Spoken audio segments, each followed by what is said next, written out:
Y cada vez que lo estudio más, les digo con toda sinceridad, es un tema que ha transformado mi vida desde el cómo veo las cosas, pero inclusive los hábitos alimenticios que tengo, la forma en que considero, no sé, diferentes actitudes, hábitos personales. Y entonces lo que quisiera con esta clase es compartir con ustedes algunas de estas información y estas experiencias y algunas reflexiones en torno a este tema y que, bueno, entre todos podamos ir discutiendo y aclarando dudas o inclusive dando nuevas perspectivas. Lo primero que quisiera decir, entonces, voy a enfocarme principalmente en esta clase en el microbioma humano, pero bueno, sabemos que no solamente aplica a humanos, sino a prácticamente todos los organismos que existen en el planeta. Y la primera es una definición. El microbioma humano o el microbioma se define como el conjunto de microorganismos y sus respectivos genomas de las bacterias, arqueas, virus, hongos y protistas que residen en el cuerpo. Aquí siempre es bueno hacer una distinción entre el conjunto de microorganismos, se conoce como microbiota, pero cuando le agregamos sus respectivos genomas, ahí estamos haciendo un concepto un poquito más amplio, ¿verdad? Y entonces nos vamos a referir a toda la cantidad de genes y sus respectivas funciones. Entonces es un concepto mucho más global, ¿verdad? No solamente el quiénes están ahí, sino el quiénes están ahí y lo que hacen o lo que pueden hacer y las interacciones que pueden haber entre ellos. Hasta hace muy poco existía el mito de que antes decían que es que el cuerpo humano, el 90% de las células son bacterianas y un 10% son humanas. Eso es eso era anteriormente, hasta que se han hecho estimaciones mucho más precisas, ¿verdad? Entonces, hoy se sabe que hay 3.8 por 10 a la 3, es decir, 38 billones de bacterias por 30 billones de células humanas, es decir, la relación es 1.3 a 1. Entonces, lo que se dice es que solo, si consideramos nada más bacterias, el 43% de las células de nuestro cuerpo son humanas. Sin embargo, vean, yo aquí quiero hacer una precisión muy importante. Esto sin contar la cantidad de virus, hongos y protistas, ¿verdad? Si consideráramos virus, o sea, son órdenes de magnitud mucho mayores. Y si consideramos hongos y protistas, aunque no son tan abundantes como la cantidad de células bacterianas, sí pueden ser muy importantes. Otra cosa importante es que, bueno, usted sabe que más o menos bueno, el genoma humano consta de más o menos 23,000 genes, ¿verdad? Sin embargo, ven ustedes qué impresionante. Si sumamos todos los genes que tienen, al menos nada más las bacterias, ¿verdad? O genes microbianos, pero este cálculo estaba hecho en bacterias. Si sumamos todas las funciones y genes que tienen, se calcula que hay entre 2 y 20 millones de genes microbianos. O sea, son órdenes de magnitud mucho más mayor, órdenes de magnitud, varios órdenes de magnitud mayor la cantidad de genes microbianos y por ende las funciones que pueden desempeñar en la producción de moléculas, en la degradación de diferentes compuestos, en todo, ¿verdad? Entonces, ahí es donde uno dice, soy funcionalmente por mis células o por todo lo que está alrededor, ¿verdad? Y entonces, esto y es el primer concepto que, que les quiero vender. Nosotros en realidad somos hay gente que lo llama con diferentes nombres. Podemos llamarnos podemos concebirnos como un bioma que tiene diferentes ecosistemas, como un superorganismo, ¿verdad? O como un cascarón para que los microorganismos hagan con nosotros lo que queramos, ¿verdad? Pero es ese concepto, ¿verdad? De que somos una cosa compuesta de miles de cosas, ¿verdad? Y que entonces ese pensamiento antropocéntrico que tenemos de la naturaleza y las cosas ni siquiera opera dentro de nosotros mismos, ¿verdad? La otra cosa, la otra idea que les quería vender es que, bueno, los microorganismos están asociados a nosotros y decimos que tanto en la salud como en la enfermedad, ¿verdad? Y entonces vamos a ver que hay diferentes grados de asociación entre diferentes grupos de microorganismos con algunas enfermedades o con el mantenimiento de una vida sana y saludable. Y otro pequeño detalle es que, bueno, a pesar de que son una cantidad inmensa, la mayoría de la microbiota no es cultivable. Esto quiere decir que no podemos aislarla del ambiente y tenerla en condiciones de una placa Petri, ¿verdad? Y que entonces podemos conocer más sobre su fisiología y sobre sus características.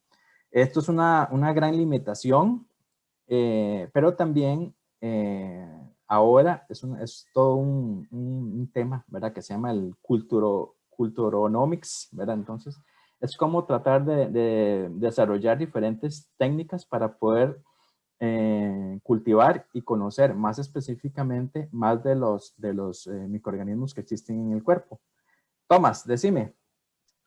Profe, esto de que no es cultivable es como una conclusión como práctica o también es teórica, o sea, como que analizando el genoma uno ya puede llegar a la conclusión de antemano que no hay forma de cultivarlo o es algo meramente por el conocimiento, digamos, empírico, práctico. Es básicamente por el conocimiento empírico, ¿verdad? Se dice que entre 1 y un 5% de los microorganismos son cultivables. Eso cuando se conocían que eran pocos, pero ahora que sabemos mucho más, entonces es muy probable que el porcentaje sea bajo. Sin embargo, es curioso que ya hay nuevas diferentes técnicas para poder cultivar diferentes organismos, ¿verdad? Entonces, algunos es cultivar en mezclas. Otras son, por ejemplo, se han desarrollado diferentes tipos de medios de cultivo. Entonces, un paper lindísimo que vi un día de estos fue que están tratando de, digamos, siempre ha habido la tendencia en tratar de cultivar y creer que todas las bacterias se comportan como Escherichia coli, ¿verdad? Que con fuentes de carbono altísimas y con... Sin embargo, lo que se está haciendo ahora es utilizando medios tradicionales, por ejemplo, diluidos 100 o 1000 veces y hacer diluciones, por ejemplo, si uno toma una muestra de tejido del intestino, una muestra de esas, hacer diluciones a la -1, -2, -3, es decir, hacer diluciones y luego sembrar. Y curiosamente han logrado cultivar una gran cantidad de cosas que antes eran incultivables, ¿verdad? Entonces, sí, empíricamente se sabe que no es cultivable, y digamos, teóricamente también, ¿verdad? Porque algunas veces no se sabe, digamos, cuáles son los requerimientos nutricionales o si pensamos ecosistémicamente, ¿verdad? Puede ser que una bacteria esté utilizando el subproductos y se alimente o use como fuente de carbono o nitrógeno algún subproducto de otro organismo y entonces que a la vez es el subproducto de otro organismo que a la vez es el subproducto de otro microorganismo, ¿verdad? Entonces, ese tipo de redes complejas para ver las características o existe también lo que se llama el Blackwing Hypothesis, ¿verdad? La hipótesis de la reina negra en que los colectivos de microorganismos reducen los genes, pero hay alguien en el medio o en el ecosistema que está produciendo lo que necesita, ¿verdad? Que es como un tipo quorum sensing que les hablé la semana pasada. Y entonces, ese tipo de cosas es dificilísimo poder imitar en laboratorio, ¿verdad? Entonces, poder conocerlos con mayor detalle. No sé si Señor, se quedó adelante, Brad.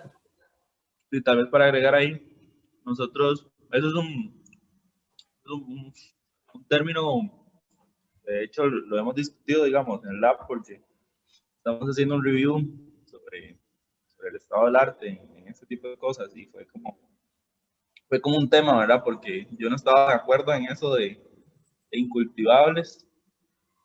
Es curioso, ¿verdad? Como una simple palabra fue tema un tema por discutir bastante porque tenía que ser conciso en todo el review, digamos. Entonces, yo no estaba de acuerdo en usar un cultivator, digamos. Entonces, por ejemplo, decidimos usar yet to be cultivator, digamos. Y fue como, así como que es cierto, no podemos, pero la idea final es eso, ¿verdad? Como intentarlo. Y sí, como también, por ejemplo, hay herramientas ahora del cocultivo, es lo que usted hablaba, digamos, hay muchas herramientas de cocultivo que son ideadas para intentar eso, digamos. porque, y eso, otro trasfondo que teníamos es eso, que como es tan difícil cultivar, ¿verdad? Probablemente es la parte más difícil de la microbiología. Entonces todo el mundo hizo el cambio a esto de la bioinformática. O sea, claro, porque muchos laboratorios de ahora pueden tener acceso a información de los organismos que no estaban cultivando, pero hay que volver al cultivo, digamos, o no hay que dejarlo, o sea, hay que mantener las herramientas de cultivo porque van a ser el fin, es como el fin final, ¿verdad? Como poder tener el organismo ahí y de verdad demostrar que tiene una función importante. Ese es un temazo, ¿verdad? Y es que curiosamente en la microbiología me parece que está pasando algo cíclico, ¿verdad? Al principio todo el mundo trataba de cultivar todo, pero ya luego inclusive para publicar y las revistas, la gente decía, no, ahora hay que entrarle, tiene que tener datos genómicos y todas estas cosas, ¿verdad? Pero ahora como los genómicos, tal vez lo más sencillo, fácil y barato, ¿verdad? Ahora más bien el gran reto es otra vez volver al microorganismo, poder tenerlo solo o en cocultivo y a partir de ahí poder estudiarlo, ver cómo reacciona con una cosa, con un estrés, ¿verdad? Tratar de entenderlo más en su contexto, ¿verdad? Entonces, sí, ese es uno de los grandes retos ahorita. Aquí, en esta diapositiva, lo que quería mostrarles era, otra vez, reforzarles este concepto de que los humanos en realidad somos un tipo biosfera que está compuesto de diferentes tipos de ecosistemas, ¿verdad? Entonces, en diferentes partes del cuerpo tenemos diferentes, veámoslo así, tipos de bosques, ¿verdad? Compuestos por microorganismos y cada uno con composiciones distintas y con distribuciones, es decir, abundancias relativas de cada uno de los grupos distintos. Entonces, vean, por ejemplo, aquí en la parte superior izquierda vemos, por ejemplo, el cabello, el pelo, que a mí me llama la atención que tiene una gran cantidad de actinobacterias y además tiene una gran cantidad de cianobacterias, ¿verdad? Entonces, hoy precisamente en la mañana estaba pensando, ¿dónde no iba a encontrar uno cianobacterias, ¿verdad? Donde estuvieran los microorganismos que tuvieran exposición a la luz, ¿verdad? Y entonces también estaba un estudio que estamos tratando de hacer con un colega que es estudiar, por ejemplo, la microbiota en los pelos de los perezosos, que se ha descubierto que también producen muchos antibióticos, ¿verdad? Entonces, uno esperaría que hubiera, por ejemplo, varios actinobacterias, y bueno, actinobacterias, muchas de estas son productoras de antibióticos, ¿verdad? Todos los streptomyces, este tipo de pero también, curiosamente, el que haya cianobacterias y también en los perezosos las hay, entonces no sé si ustedes han visto muchos que se ponen como un poquito verdes, ¿verdad? En ciertas épocas del año y es porque tienen poblaciones de cianobacterias altas. Algo curioso es que hay, bueno, por ejemplo, en los perezosos hay ciertas interacciones con unas palomillas y otras cosas que se alimentan de esas cianobacterias, pero bueno, para efectos de lo que estamos hablando hoy, ¿cómo varía la microbiota? Entonces, por ejemplo, en la vagina, entonces más bien hay una mayor cantidad de firmicutes, ¿verdad? Más asociada a bacterias tipo lactobacillus, o en la cavidad oral, entonces tenemos firmicutes, tenemos proteobacterias, tenemos algunas actinobacterias, tenemos fusobacterias, etcétera. En el colon, entonces vemos que, bueno, tenemos una proporción alta de firmicutes, tenemos bacteroidetes y tenemos actinobacteria. Esta es una cosa promedio, pero vean, más adelante yo también estaba haciendo números de esto. La semana pasada Andrés me preguntó sobre la relación bacteroidetes firmicutes, ¿verdad? Entonces, viendo este dato, donde tenemos que hay una mayor cantidad de firmicutes respecto a bacteroidetes, uno dice de qué tipo de población se tomó esto. Entonces uno ve que son gente que no tiene necesariamente un colon muy saludable, ¿verdad? Probablemente son gente, proviene de una población con una dieta de Western diet, ¿verdad? Una dieta más occidental, donde ese tipo de microorganismos firmicutes pueden tener prevalencia. Si, por ejemplo, lo hubiéramos analizado En una población de organismos, no sé, indígenas, probablemente la cantidad de Firmicutes respecto a la cantidad de bacteroidetes respecto a Firmicutes podría ser menor. Tal vez a ustedes les suene muy abstracto esto que estoy diciendo, de un grupo respecto a otro, pero esto más adelante lo vamos a ver, la importancia que tiene en estos equilibrios o estas diferentes composiciones en cuanto al procesamiento de alimentos, en el procesamiento, en el tener una dieta saludable, en tener un sistema inmune saludable que lo proteja de diferentes enfermedades. Pues bien, continuando sobre esta diapositiva, se estima que más o menos los humanos tenemos alrededor de 10.000 especies de bacterias y hace poco salió una revisión en la que estudiaron en algunas poblaciones, ya te doy la palabra, Andrés, y si hablamos en términos de virus, se han encontrado, y particularmente fagos, hasta 142.000 pseudoespecies, ¿verdad? En virus no hablamos precisamente con ese término, pero diferentes. Entonces vean ustedes que son, otra vez, órdenes de magnitud la diversidad que hay en virus respecto a la diversidad que hay de bacterias. Ahora sí, don Andrés, dígame.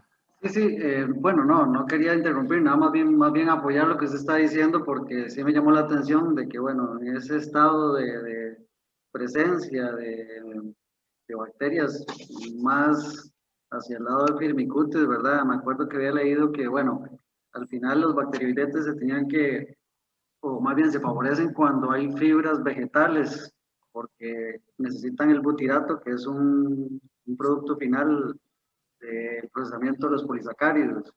Entonces, me imagino que en este caso, exactamente como dice usted, tal vez la dieta antigua de vegetales y verduras no es como la que tomaron para sacar la muestra, sino más bien, de qué sé yo, más relacionado con carnes y alguna comida chatarra, ¿verdad? Que al final no tenga, digamos, el mismo aporte nutricional. Era eso. Gracias, Andrés. Vea, más adelante vamos a hablar de dieta muchísimo y voy a tratar de convencerlos. Vea, apenas voy por la tercera diapositiva. Bueno, tampoco tengo muchísimas, pero yo sé que esto va a ser más interesante y vamos a hablarlo con detalle más adelante. Una característica en general de los microbiomas es que normalmente se encuentran, pero yo diría casi que en todos los ecosistemas, si hablamos desde los humanos, ¿verdad? O de los microbianos hasta los macroecosistemas, es que normalmente se distinguen en las poblaciones algunas pocas especies que son muy abundantes, mientras que la mayoría de especies tienen abundancias relativas muy pocas, ¿verdad? Entonces, esto se parece un poco, no sé si han escuchado la ley de Pareto, ¿verdad? Que dice que en los países y en las economías hay un 20% de las personas o de la población que tiene el 80% de los recursos y el poder económico, mientras que el otro 80% de la población tiene nada más un 20% de los recursos, algo similar. Y bueno, siempre se notan grandes variaciones entre las diferentes partes del cuerpo y entonces, sin embargo, hay mayor cantidad de microorganismos y mayor diversidad en el intestino, luego en la boca, luego en la piel y luego en otros órganos como la vagina o la piel. Lo que les comentaba antes, que se estima que hay alrededor de 300 veces más cantidad de genes microbianos respecto a los genes humanos, ¿verdad? Entonces, esto implica la cantidad de cosas y funciones y moléculas y metabolitos secundarios que se pueden producir. Entonces les doy uno de los ejemplos que a mí más me llama la atención. No sé si ustedes sabían que el 90% de la serotonina, ustedes saben, una de las hormonas de la felicidad, se produce en el tracto digestivo y es producida por microorganismos, ¿verdad? Y entonces, así, muchísimas otras moléculas y funciones que se producen y que regulan la digestión, el comportamiento, la salud, ¿verdad? Entonces, sí, ¿qué haríamos nosotros funcionalmente sin microorganismos? Algo interesante también es que ya habiendo hecho estudios, por ejemplo, en personas saludables, una aquí en Costa Rica, una en Asia, otra en Europa, lo que se ha observado es que, siendo todas personas saludables, puede haber grandísimas variaciones de especies de un lugar a otro. Creo que esto me lo preguntaba Ivonne la vez pasada.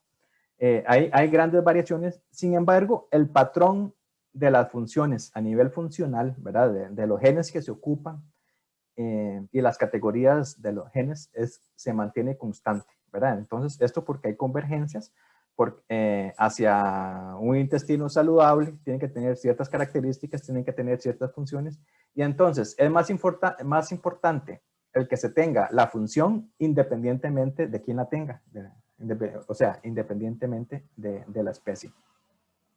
Aún así, ¿verdad? Estudiando los diferentes microbiomas humanos, se puede ver que hay diferentes variaciones en el tiempo, inclusive de días a otros. Hay variaciones geográficas, hay variaciones entre hombres y mujeres, hay variaciones de acuerdo a las etnias, y bueno, esto puede estar ligado a las dietas, a las costumbres y a la exposición ambiental.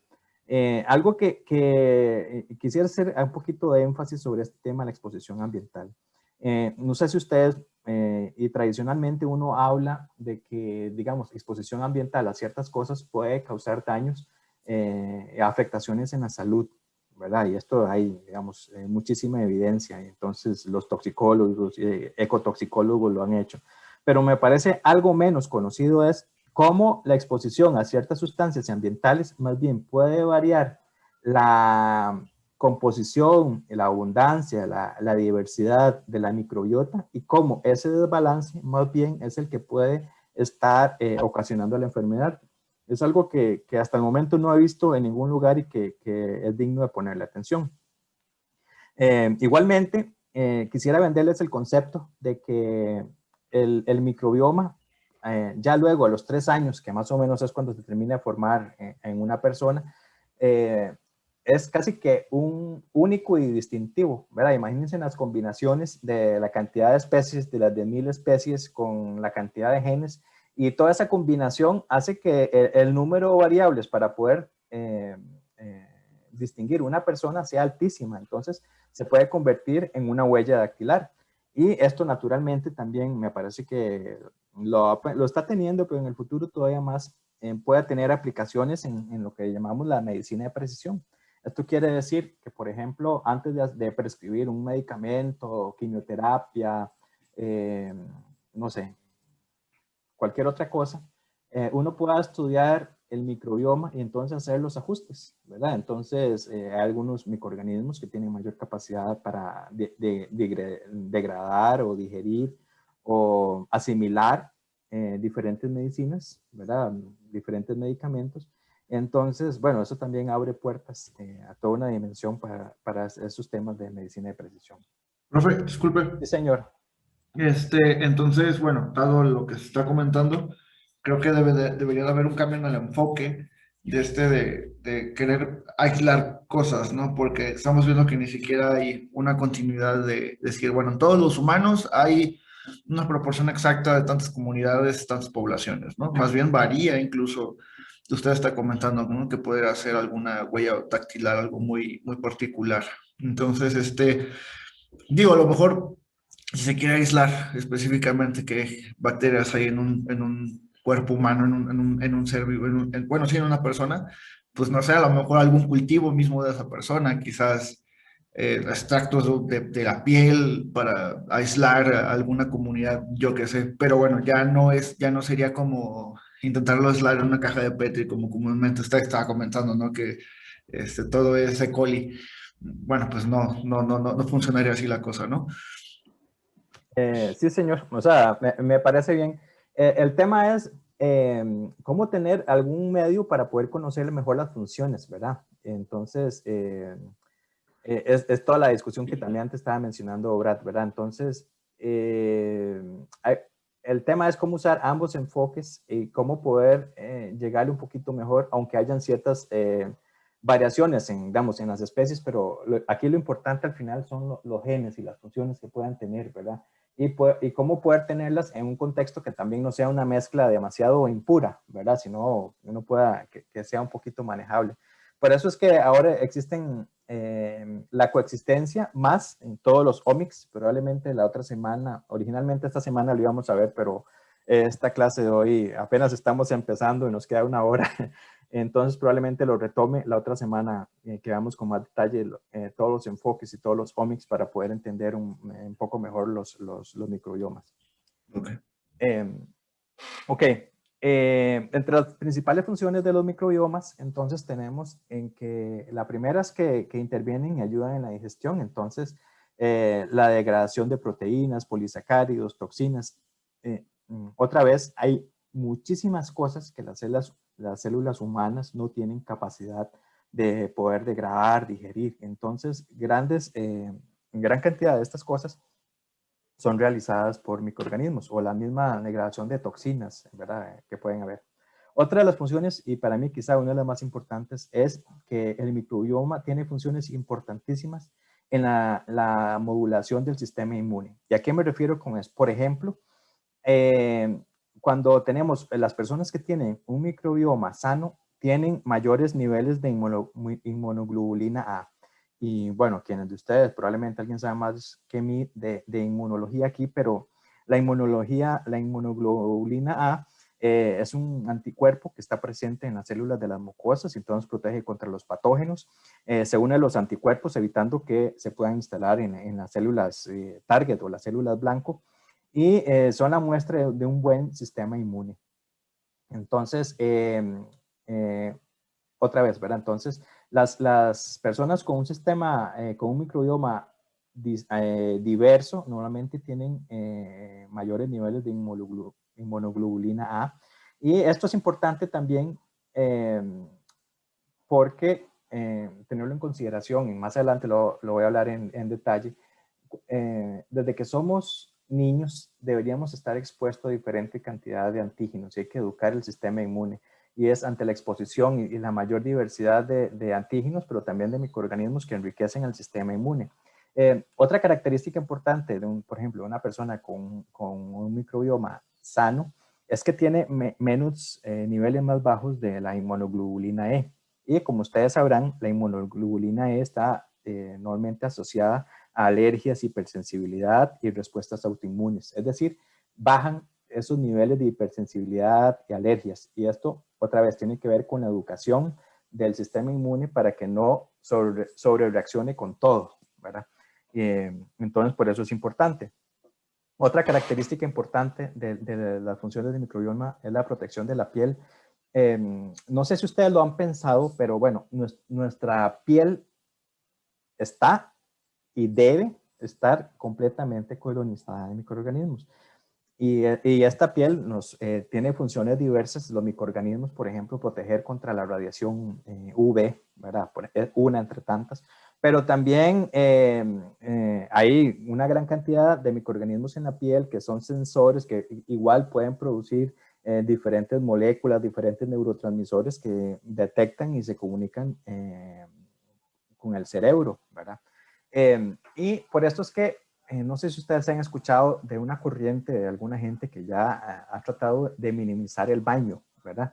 Como una corriente y gente científica, no gente, digamos, que uno diga son cochinos, ¿verdad? Y particularmente los costarricenses somos de bañarnos mínimo una vez al día y tener una higiene muy constante. Y bueno, tengo que decir que para efectos de la pandemia y todo siempre es práctico el lavado de manos y hay que hacerlo con jabón. Pero el tema de la concepción de tener más organismos y tenemos muchas enfermedades, digamos, que se desarrollan en la piel que a veces son ocasionadas por estos desbalances. Entonces, es importante que algunas veces tengamos esta concepción de que tenemos que tener un microbioma en la piel funcional y entonces el no usar tanto jabón, ¿verdad? O esos jabones que son, no sé, que con demasiada espuma, y que limpian demasiado la piel, no necesariamente es del todo saludable, ¿verdad? Entonces, el tema es cómo mantener un poco el equilibrio o bañarse en algunos casos nada más con agua, con algunas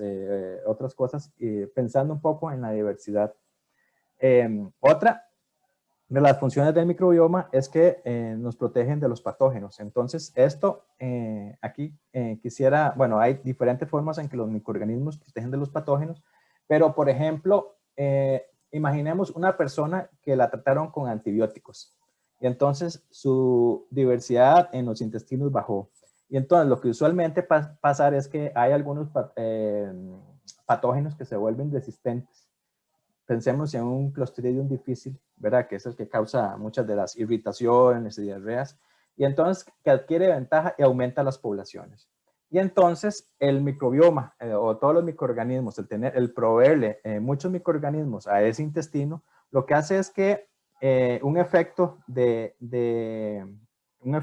control un efecto de control colectivo, ¿verdad? Entonces, al haber más microorganismos, algunos pueden atacar directamente, o hay competición por nutrientes, o algunos producen, por ejemplo, no sé, ácido láctico que pueden bajar el pH, que entonces pueden ayudar a controlar. Entonces lo que estamos viendo es como un control colectivo de algunos patógenos, simplemente por eso, estar entre otros. Estos, no sé si ustedes han visto, no sé si alguno de ustedes es ganadero, ¿verdad? Pero en las fincas se sabe, no es lo mismo tener un toro en un encierro, digamos, no sé, en una hectárea, que para ir a traerlo y todo puede ser peligroso, pero entonces normalmente los ganaderos lo que hacen es que le ponen más vacas y toros, entonces, y entonces al estar en un colectivo, de esa manera, digamos que se aseguran que el toro no vaya a ser tan bravo, ¿verdad? Entonces es esta imagen y que es importante tener presente. Otra es que los microorganismos pueden contrarrestar procesos inflamatorios, entonces hay muchas células, por ejemplo, las del colon, que en desequilibrios producen en diferentes niveles de moléculas típicas de procesos inflamatorios. Entonces, los microorganismos pueden actuar sobre ellas para disminuirlas o inclusive proveyendo otras moléculas como los ácidos grasos de cadena corta, que antes mencionó Andrés, como el butirato, que son importantísimos también para contrarrestar, proveer unas buenas condiciones para los colonocitos del intestino, de las mucosas intestinales y, por ejemplo, contrarrestar procesos inflamatorios. Otras de las funciones, como comenté anteriormente, entonces la síntesis de vitaminas y, bueno, por ejemplo, aquí particularmente Thomas está estudiando la producción de, por ejemplo, vitamina B12, ¿verdad? Que normalmente la adquirimos vía carne, pero podrían haber muchos microorganismos que la pueden estar produciendo. O los ácidos de cadena corta, que son importantísimos, se dice que más o menos del 10 al 15% de la energía de muchas células proviene de los ácidos grasos de cadena corta, que es una forma como el butirato, como estaba mencionando Andrés antes, que son fundamentales para la actividad de muchas células, pero también para mantener la funcionalidad. Otras de las funciones del microbioma es el metabolismo de fármacos. Entonces, diferencialmente, dependiendo de la microbiota que tengamos, podemos asimilar o no diferentes fármacos.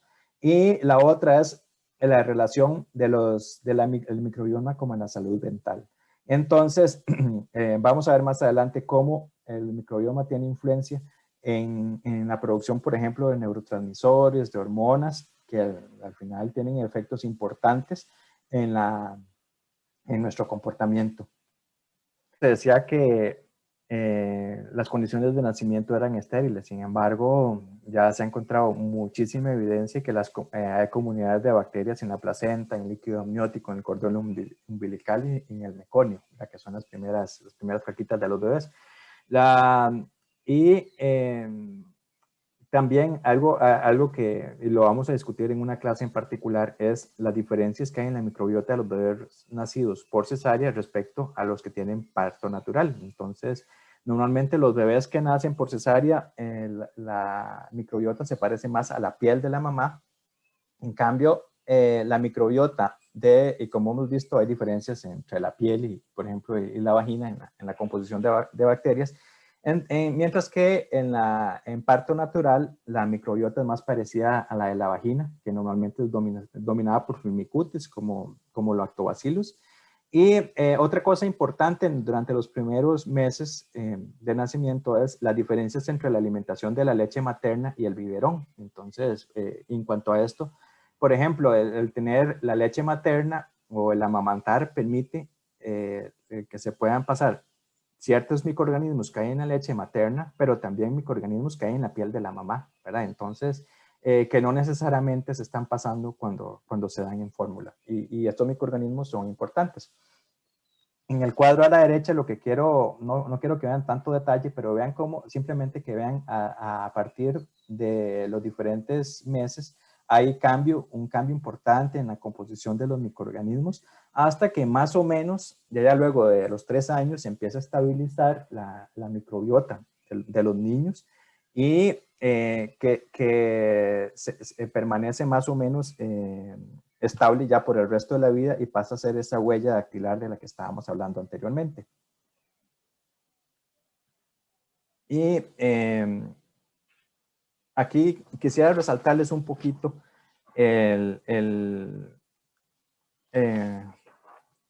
bueno, bueno, no importa, lo digo aquí. Cómo las diferentes vías de transmisión del microbiota humano, el microbioma humano en las personas y en los bebés particularmente, ¿verdad? Entonces, las primeras fuentes, digamos, de infección están en el líquido amniótico. Luego, otra fuente, entonces, es en caso de los partos naturales, es curiosamente el canal de parto más el ano. Yo no sé si, entonces, lo que hace que el microbioma materno, más la materia fecal y la vagina de la piel, hace que haya mayor enriquecimiento. Entonces, yo no sé si naturalmente o sea, estas cosas que uno dice fisiológicamente estamos hechos para eso, ¿verdad? Pero hay muchos organismos y muchos otros, digamos, animales en la naturaleza que hacen las primeras fuentes de alimentación en la caca de las mamás, ¿verdad? Aquí el estar cerca fisiológicamente y anatómicamente es una fuente importante de enriquecimiento y de colonización de la microbiota. Y adicionalmente, el tema de besar también es una fuente importante para proveer microorganismos a los bebés. Entonces, el microbioma oral, entonces enriquecimiento de actinobacterias y proteobacterias, que estos son más importantes, digamos, a partir del tercer y cuarto mes de nacimiento. Jessica, vos tenías una pregunta.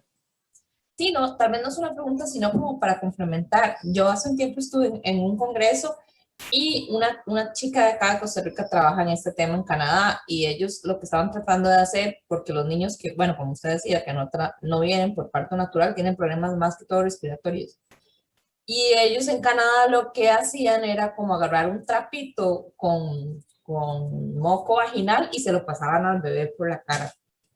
Los que nacían en cesárea. Y lo cual me parece súper interesante, ¿verdad?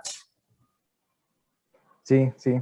Esto que estaban diciendo, bueno, ahí, y lo vamos a ver en el curso, el tema del tipo de nacimiento, entonces ahora lo que se trata de decir es que ojalá las madres puedan optar por parto natural en la medida de lo posible, ¿verdad? Y que las condiciones necesarias sean un poco excepcionales. Si no, se pueden buscar algunas medidas remediales, pero el tema es cómo enriquecer.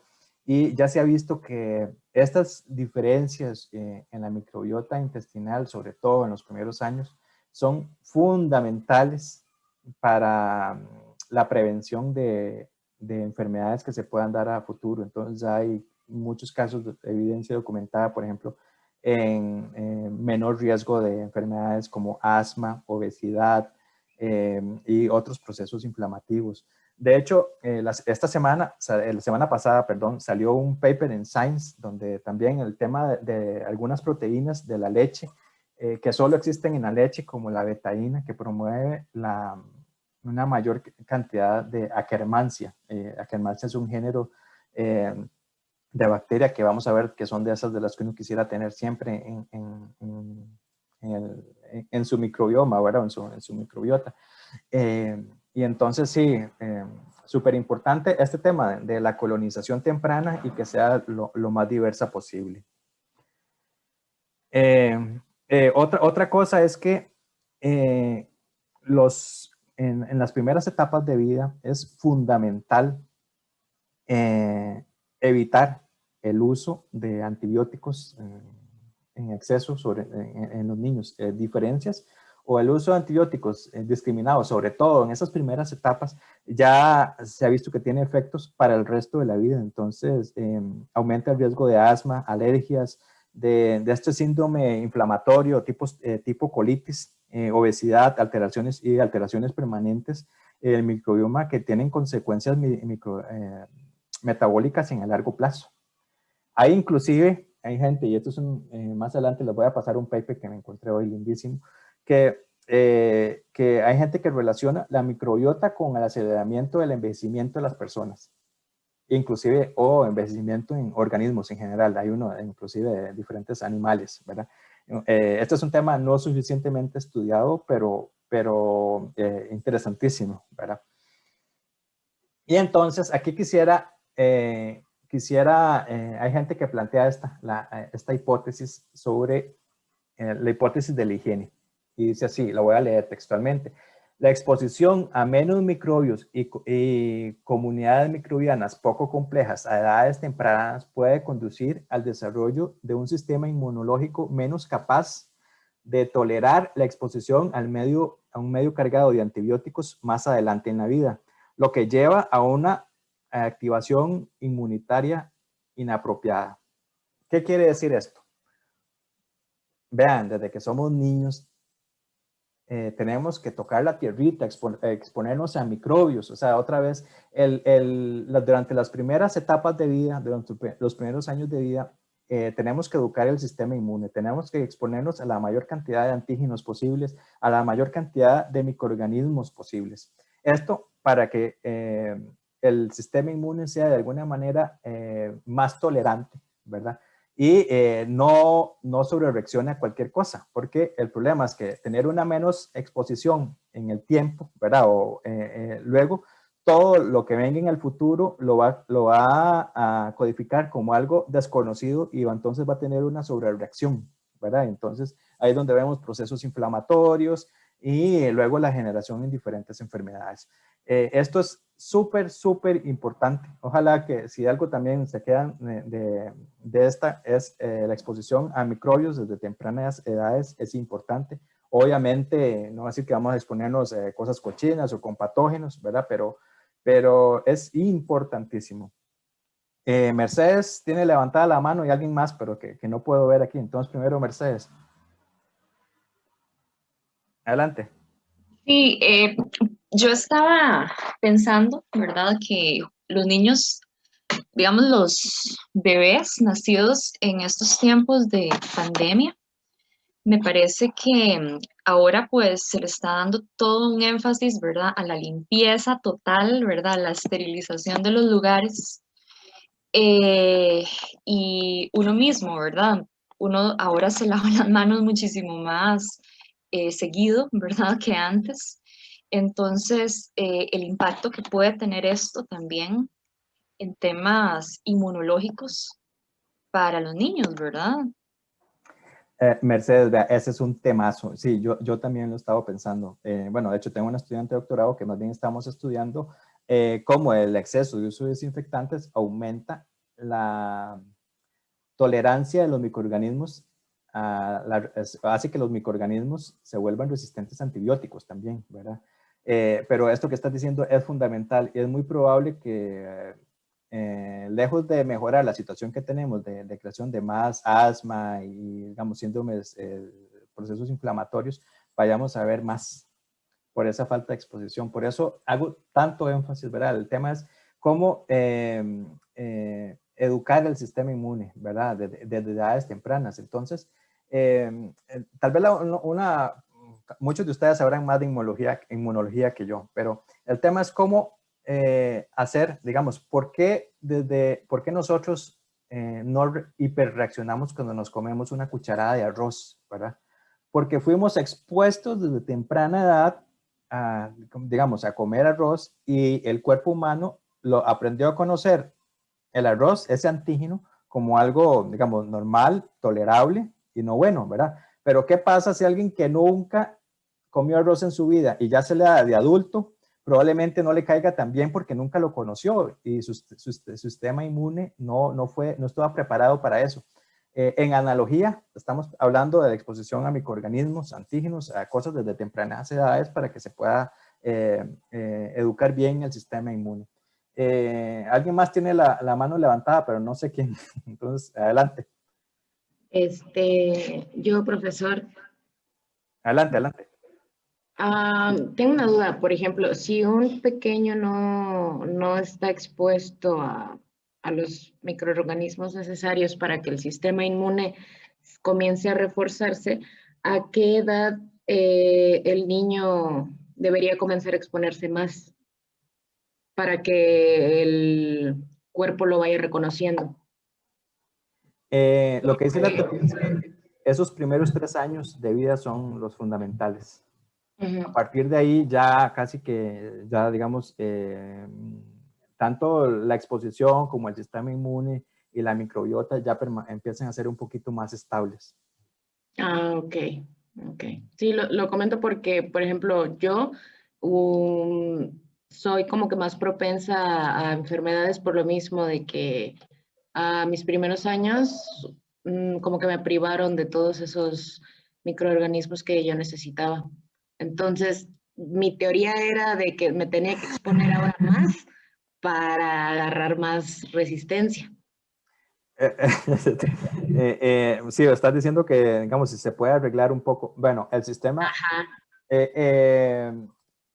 yo lo que pienso es que, bueno, el cuerpo humano tiene una resiliencia importantísima. Entonces, digamos que eso que perdiste en los primeros años probablemente tiene efectos a largo plazo. Sin embargo, se ha visto que por ejemplo, cambios en dietas, con dietas mucho más ricas y de cierta exposición, puede cambiar otra vez, recuperar la composición de la microbiota a niveles, digamos, casi que saludables, ¿verdad? Entonces, yo pienso que se puede recuperar un poco, no siempre al 100%, ¿verdad? Es como cuando hablamos de un bosque, digamos, primario que se alteró, entonces un bosque secundario puede llegar a algo muy parecido, no igual, ¿verdad?